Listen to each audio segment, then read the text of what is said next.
ជំរាបសួរពុកម៉ែបងប្អូនអរគ្នាខ្ញុំបាទជាមន្ត្រីកសិកម្មនៃគុំទឹកថ្លារួមជាមួយនឹងមន្ត្រីកសិកម្មនៃខេត្តព្រះសីហនុទាំងមូលពិតជាមានកិត្តិយសខ្លាំងណាស់ដែលបានចូលរួមកិច្ចប្រជុំក្រោមការដឹកនាំរបស់លោកប្រធានលោកអនុប្រធាននៃនាយកដ្ឋានផ្សព្វផ្សាយកសិកម្មនិងលោកប្រធានតំបន់សមុទ្រផងដែរក្រុមកិច្ចប្រជុំនោះយើងបានប្រជុំស្ដីអំពីការទទួលបានសេវាកម្មផ្សព្វផ្សាយកសិករការស្គាល់មន្ត្រីកសិកម្មឃុំនិងអាជ្ញាធរមូលដ្ឋានផងដែរហើយមិនត្រឹមតែប៉ុណ្ណោះទេពួកយើងក៏បានចុះទៅជួបជាមួយនឹងជាកសិករនៅក្នុងគុំសំរងបានប្រមាណជា10គ្រួសារដើម្បីស្ទង់ពីមតិអំពីការផ្ដល់មតិត្រឡប់មកវិញថាតើពួកគាត់ស្គាល់មន្ត្រីកសិកម្មឃុំដែលបានផ្ដល់បច្ចេកទេសឲ្យពួកគាត់បានប៉ុន្មានអ្នកនិងការសបផ្សាយដូចជាការសបផ្សាយក៏ការស្រាយល្អក្រុមសាមការកម្មបានប៉ុន្មានដងនឹងការចុះជួបផ្ដល់សេវាកម្មដល់ពួកគាត់នឹងមានបញ្ហាយ៉ាងម៉េចដែរបន្ទាប់ពីពួកខ្ញុំដែលជាមន្ត្រីកសិកម្មខេត្តព្រះសីហនុដោយក្រោមការដឹកនាំរបស់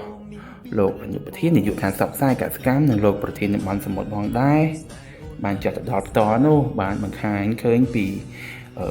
ផលល្អនៃការផ្ដល់យោបល់ត្រឡប់មកវិញជាច្រើនដែលពួកគាត់បានស្គាល់មន្ត្រីកសិកម្មក៏ដូចជាបានធ្វើការនឹងចែកទេសមួយចំនួនជាមួយមន្ត្រីកសិកម្មគុំសំរងយើងផងដែរអញ្ចឹងណាហើយសម្រាប់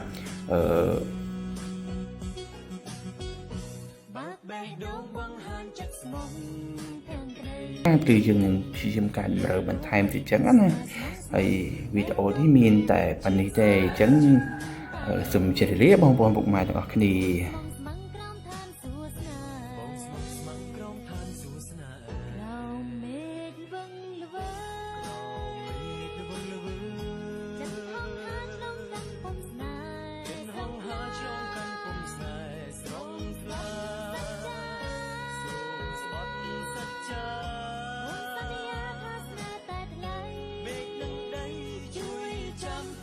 ក្រអូបនៃរសជាតិស្នេហ៍បរិសុទ្ធក្លិនរស័ព្ទជាសុខរាងកាយមេឃពណ៌មាសពីក្លិនបរិសុទ្ធត្រានត្រើស្នេហ៍គ្នាហើយគឺស្នេហ៍រ